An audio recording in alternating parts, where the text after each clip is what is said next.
Hi friends, welcome back to our channel Village Gossip Kitchen. Friends, 3 மாசத்துல 27 kilo weight loss பண்றப்போ நான் எடுத்த lunch recipe எல்லாம் நிறைய பேர் வீடியோஸ் கேட்டிருந்தீங்க. எல்லாம் ஒரே வீடியோவா போடுங்க அப்படினு கேட்டிருந்தாங்க. சோ அதனால நான் என்ன பண்ணிருக்கேன்னா இன்னைக்கு வந்து ஒரு 5 ரெசிபி ஒரு வீடியோல போட்டுருக்கேன். 5 நாளைக்கு உங்களுக்கு ரொம்ப சுலபமா இருக்கும். இது எல்லாமே ஆல்ரெடி நம்ம ஷேர் பண்ணி இருக்கிறதா. இருந்தாலும் ஒரே வீடியோவா போட்டுட்டோம்னா உங்களுக்கு கொஞ்சம் யூஸ்ஃபுல்லா இருக்கும்னு நினைச்சு தான் இந்த வீடியோ அப்லோட் பண்ணியிருக்கேன். ஃபஸ்ட்டு ரெசிபி இதுக்காக ஒரு ஈரமில்லாத பவுல் எடுத்திருக்கேன். இதில் பார்த்தீங்கன்னா காலையில் நம்ம வீட்டில் வச்சுருப்போம் இல்லையா குருமா, பட்டாணி, அப்புறம் காலிஃப்ளவர்லாம் போட்டு வச்சுருக்கிற குருமா இருக்கும் இல்லையா, அதில் வந்து ஒரு 2 ஸ்பூன் எடுத்துக்கிறேன். 2 இல்லைன்னா ஒரு 1.5 டீஸ்பூன் எடுத்து அதை வந்து நல்லா அது மாதிரி மசிச்சு விட்டுக்கோங்க. இதில் உருளைக்கிழங்கு மட்டும் போட்டிருக்கக்கூடாது. நம்ம கேரட் கூட போட்டிருக்கலாம், பட் உருளைக்கிழங்கு போட்டிருக்கக்கூடாது லோ கார்ப் டயட்டில். மற்றபடி மற்ற டயட்லனா நீங்கள் உருளைக்கிழங்கும் சேர்த்துக்கலாம் கலோரி டயட்டில் அப்படின்னா.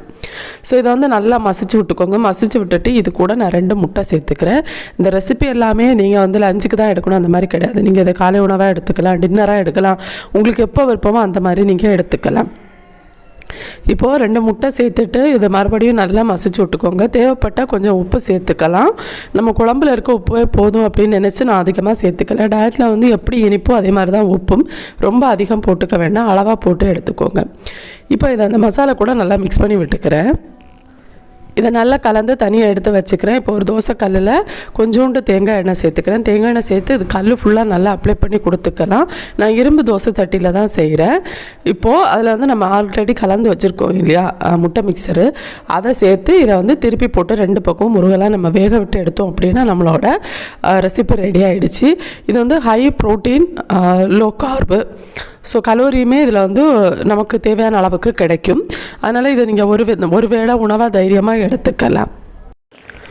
டேஸ்ட் வந்து ரொம்ப ரொம்ப சூப்பராக இருக்கும். நம்ம நினைக்கலாம் இது எப்படி டேஸ்ட் இருக்குமோ இன்னும் அப்படின்ட்டு, அப்படிலாம் கிடையாது. ரொம்ப டேஸ்ட்டாக இருக்கும். நீங்கள் வேணும்னா காரம் கூட கொஞ்சம் அதிகமாக போட்டு சாப்பிட்லாம். அவ்வளோதான். அடுத்த ரெசிபி பார்த்திங்கன்னா நம்ம வந்து சுரக்காயில் செய்கிறது.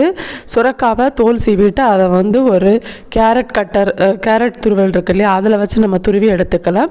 இல்லைனா வெஜிடபிள் அந்த சாப்பர் இருக்குது இல்லையா, அதில் போட்டு நம்ம சாப் பண்ணி எடுத்துக்கலாம்.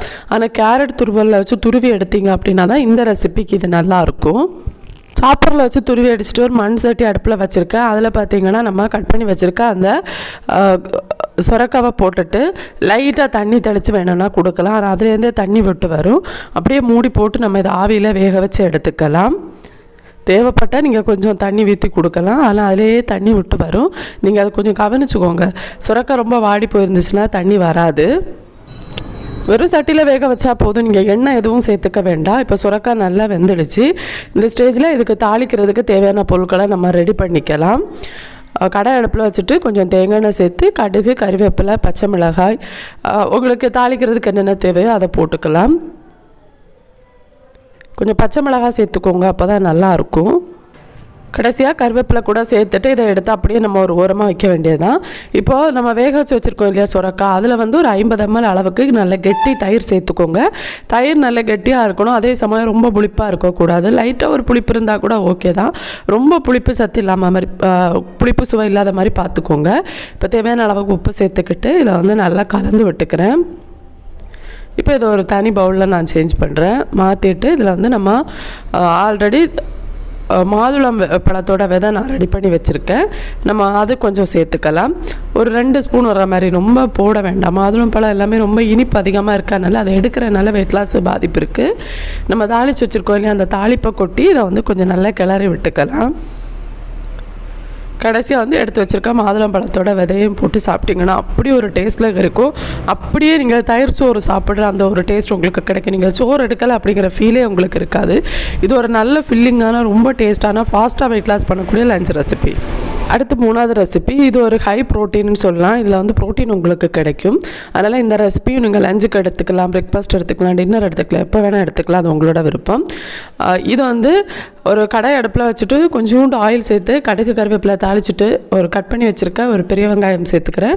சேர்த்து அது ஓரளவு நல்லா வதங்கினதுக்கப்புறமா கட் பண்ணி வச்சுருக்க தக்காளி. இது வந்து நான் வீட்டுக்கு மொத்தம் சேர்த்து செஞ்சுருந்தேன். நமக்கு செய்கிறதா இருந்தால் கொஞ்சம் கொஞ்சம் சேர்த்து செஞ்சுக்கோங்க. இப்போ மஞ்சள் தூள், உப்பு போட்டு க்ளீன் பண்ணி வச்சுருக்க காலிஃப்ளவரை கூட சேர்த்துக்கிறேன். வெங்காயம் நல்லா வதங்கிடுச்சு. தக்காளி சேர்த்து உடனே நம்ம காலிஃப்ளவரை போடலாம்.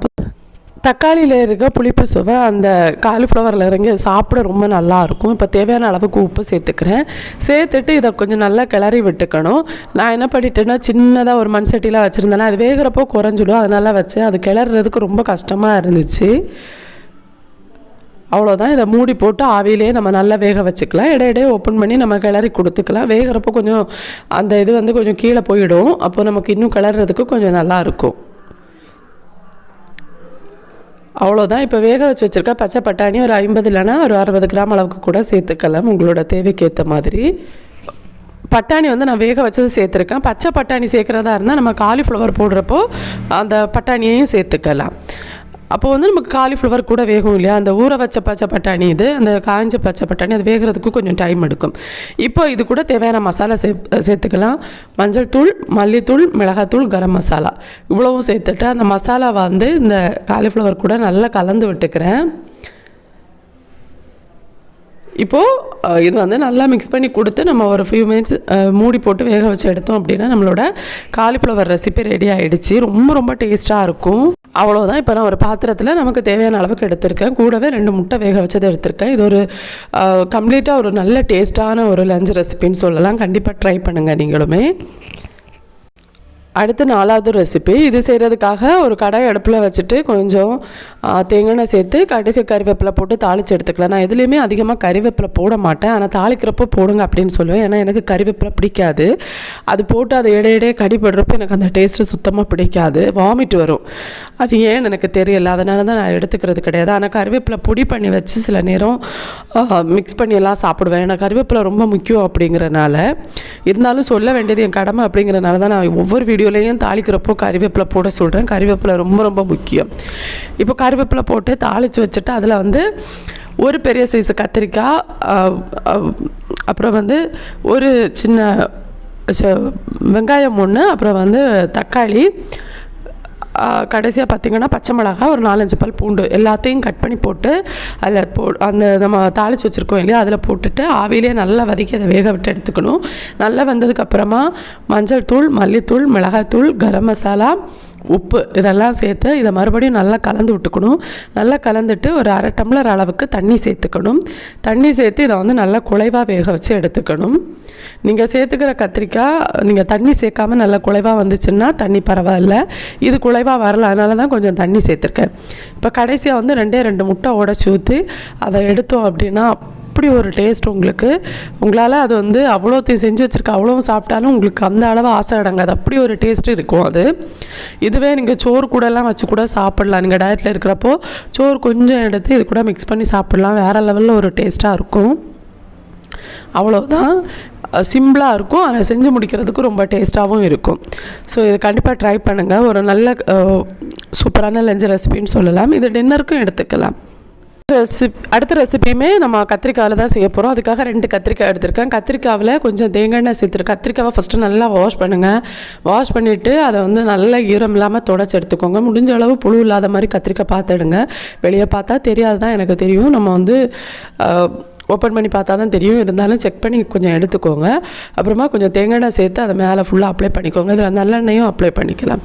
அடுப்பில் போட்டு இதை நல்லா சுட்டு எடுத்துக்கணும். திருப்பி போட்டு நம்ம விறகு அடுப்பிலலாம் வச்சு சுட்டு எடுத்தோங்கன்னா நல்லாயிருக்கும். இல்லைனா சப்பாத்தியில் வந்து புல்கா செய்யக்கூடிய அந்த ஸ்டாண்டு கிடைக்கும், அதில் வச்சு சுட்டு எடுத்தால் கூட நல்லா ஈஸியாக இருக்கும். இப்போ நல்லா சுட்டு எல்லா பக்கமும் நல்லா வெந்து வந்ததுக்கப்புறமா அதோட ஸ்கின்னை மட்டும் இந்த மாதிரி மெதுவாக உரித்து எடுத்துக்கோங்க. ஆறுனதுக்கப்புறமா உரித்து எடுத்துக்கோங்க.